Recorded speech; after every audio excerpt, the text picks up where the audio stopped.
Hello everyone, তো আজকে আমরা যে ইলেকট্রিক্যাল পাওয়ারটা ছিল সেটা মেজার করার জন্য একটা ইকুয়েশন ডিরাইভ করব। তো এই ইকুয়েশনটাকে বলা হয় পাওয়ার অ্যাঙ্গেল ইকুয়েশন, অর্থাৎ এখানে ইলেকট্রিক্যাল পাওয়ার আউটপুট পি এবং রোটর অ্যাঙ্গেল ডেল্টা এবং সাথে কিছু বাস ভোল্টেজ ডাটাগুলো থাকে। তো এই একটা ইকুয়েশন ডিরাইভ করতে চাই। তো বইয়ে যে ইকুয়েশনটা ডিরাইভ করা আছে সেটা হচ্ছে মেইনলি এরকম। এটার একটা ক্রাইটেরিয়া হচ্ছে এরকম যে এটা একটা সিঙ্গেল মেশিন ইনফাইনাইট বাস হইতে পারে। যেমন এখানে একটা সিঙ্গেল মেশিন বলতে এখানে জেনারেটর 1 আছে এবং এখানে একটা ইনফিনিট বাস আছে, অর্থাৎ টোটাল সিস্টেমটাকে আমরা ইনফিনিট বাস হিসেবে রিপ্রেজেন্ট করতেছি। অথবা হইতে পারে এটা একটা dual machine system. Dual machine মানে এখানে একটা জেনারেটর আছে, এখানে একটা জেনারেটর 2 আছে এবং এদের টোটাল যে মাঝখানে যত যা কিছু আছে সবাইকে একটা বক্সের মধ্যে ট্রান্সমিশন নেটওয়ার্ক হিসেবে ইউজ করতেছে। অর্থাৎ আমার পাওয়ার অ্যাঙ্গেল ইকুয়েশন এটা ডিরাইভ করা হয়েছে টু বাস সিস্টেমের জন্য। এবং এখানে আরেকটা ইম্পর্টেন্ট কথা হচ্ছে যে আমার যে E1 প্রাইম E2 প্রাইম আছে এটা কিন্তু internal voltage, not terminal voltage. অর্থাৎ আমার এখানে জেনারেটরের ইন্টারনাল ভোল্টেজটা লাগবে। আচ্ছা, তো এটা ডিরাইভেশনে আসলে ফার্স্টে আমরা যেটা করি যে আমরা যেহেতু এটা টু বাস সিস্টেম, তাহলে এটার ওয়াই বাস হবে এরকম Y12 Y12 এবং এই চারটা এলিমেন্ট থাকবে ওয়াই বাস। আচ্ছা, তো আমরা বের করতে চাচ্ছি ইলেকট্রিক্যাল পাওয়ার। তো এর জন্য আমরা হেল্প নিব হচ্ছে পাওয়ার সিস্টেম 1 এর যে এই ইকুয়েশনটা, এটা ছিল হচ্ছে কমপ্লেক্স পাওয়ার এস এর সূত্র, যেটা হচ্ছে পিকে প্লাস জে কিউকে ভিকে প্লাস 1 থেকে এন, অর্থাৎ কয়টা বাস আছে সেটা, ওয়াই ওয়াই মানে হচ্ছে এখানে অ্যাডমিটেন্স, যেটা ওয়াই বাস ম্যাট্রিক্স থেকে আসবে, ভি এন এবং এর কমপ্লেক্স কনজুগেট। তো এইটা যদি আমরা এস ওয়ান মানে এক নম্বর বাসের জন্য লিখতে চাই, তাহলে এস ওয়ান হবে P one plus J Q one V one. আচ্ছা, এটাকে আমরা ভি ওয়ান না বলে আমরা যা ইউজ করতেছিলাম, অর্থাৎ এটাকে বলতেছি আমরা ই ওয়ান প্রাইম সামেশন অফ, দুইটা বাস আছে যেহেতু 1 থেকে 2, ওয়াই 1 এন ই এন এর উপর কমপ্লেক্স কনজুগেট। তাহলে এটাকে ইলাবোরেট করলে আসে E one prime into Y 11 E one prime, এটার হবে উভয়ের উপর হবে star plus Y 12 E two star. তো এটাকে আমরা যদি গুণ করে দিই তাহলে আসে E one prime star y11 prime plus y12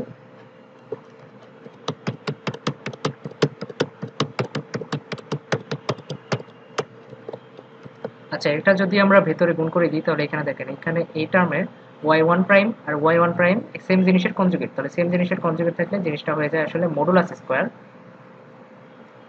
তো y11 prime plus e1 prime e1 prime e2 star y12 এর উপর, আচ্ছা সরি এখানে ওই স্টার ছিল, y12 এর উপরও স্টার। তাহলে এই কোশ্চেনটা আসছে, তো এই কোশ্চেনটাকে আমরা অ্যাঙ্গুলার ফরম্যাটে লিখতে চাই। অ্যাঙ্গুলার ফরম্যাট মানে কি, যে এই যে ই1 প্রাইমটাকে তো এটা তো মডুলাস স্কয়ার, তো এটাকে এরকম, এটা যেহেতু একটা রিয়েল নাম্বার সেটাকে ওরকম ভাবে লিখে দিলাম। কিন্তু ই1 এই জিনিসটাকে আমরা লিখতে পারি না। ই1 এর মডুলাস অ্যাঙ্গেল অফ, এটাকে বললাম আমরা ডেল্টা 1, মেশিন 1 এর রোটর অ্যাঙ্গেল।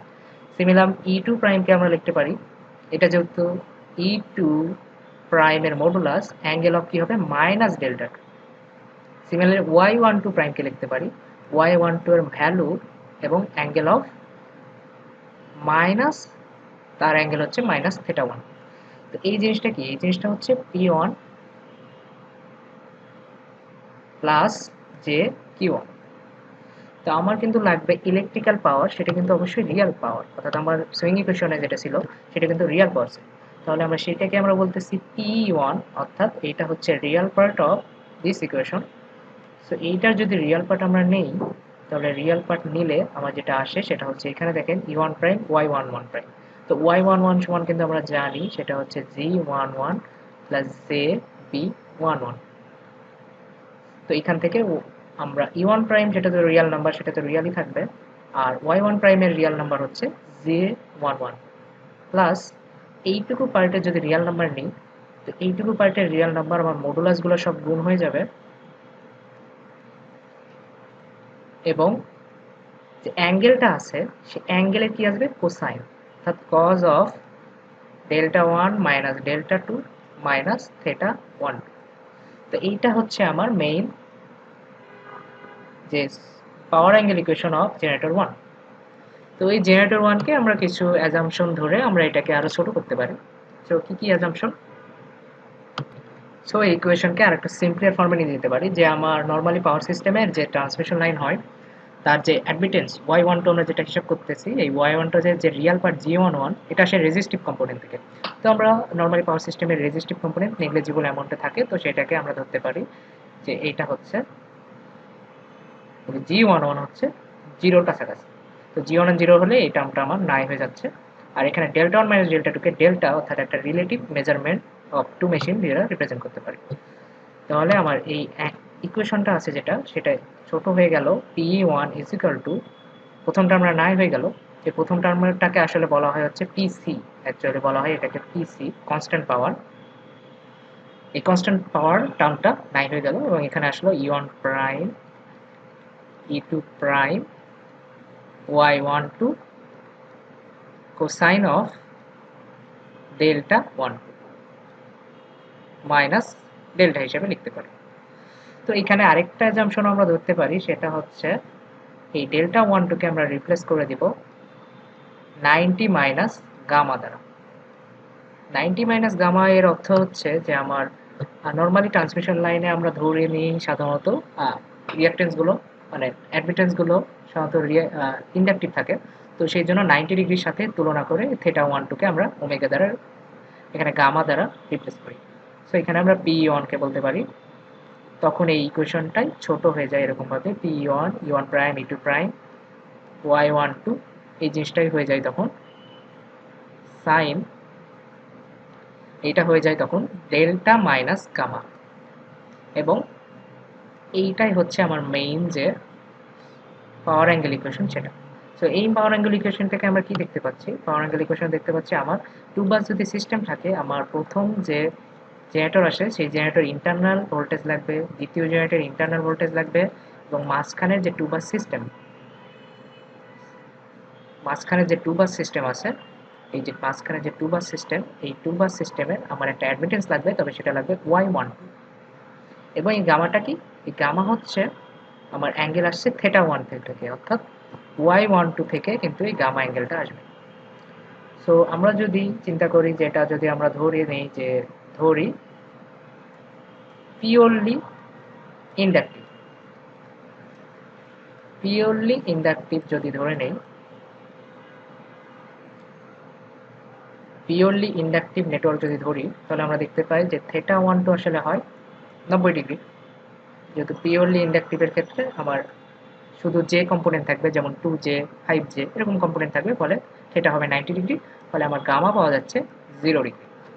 তো সেই ক্ষেত্রে আমার এই ইকুয়েশনটা হয়ে যায় P1 মানে পাওয়ার অ্যাঙ্গেল ইকুয়েশন হয়ে যায়,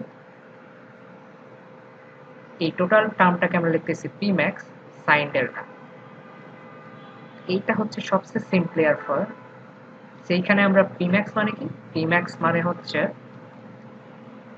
E1 প্রাইমের value, internal generate voltage E2 প্রাইমের ভ্যালু এবং Y1। এইটাকে P max কেন বলা হচ্ছে? কারণ এই সাইন ডেল্টা এই ডেল্টার ভ্যালুর উপর ভিত্তি করে এটা ভ্যারি করে, কিন্তু এই যে P max এটা আসলে নরমালি ভ্যারি করে না, কারণ আমরা পাওয়ার সিস্টেমে নরমালি বাস ভোল্টেজ থাকে একটা পার ইউনিটে ফিক্স রাখার চেষ্টা করি। যেমন নরমালি বাস ভোল্টেজগুলো পার ইউনিটে 1 থেকে 1.01 এর মাঝামাঝি রাখি, এটাও ফিক্স রাখার চেষ্টা করি, এবং Y12 তো ফিক্স থাকে নরমালি। তো এই জন্য আমরা বলতে পারি যে এইটা হচ্ছে নর্মাল কন্ডিশনে যদি দুইটা বাসের ইন্টারনাল ভোল্টেজ যদি সেম থাকে, তাহলে এইটা হচ্ছে সর্বোচ্চ যে পাওয়ার ইলেকট্রিক্যালি ট্রান্সফার করা যায় দুইটা বাসের মধ্যে।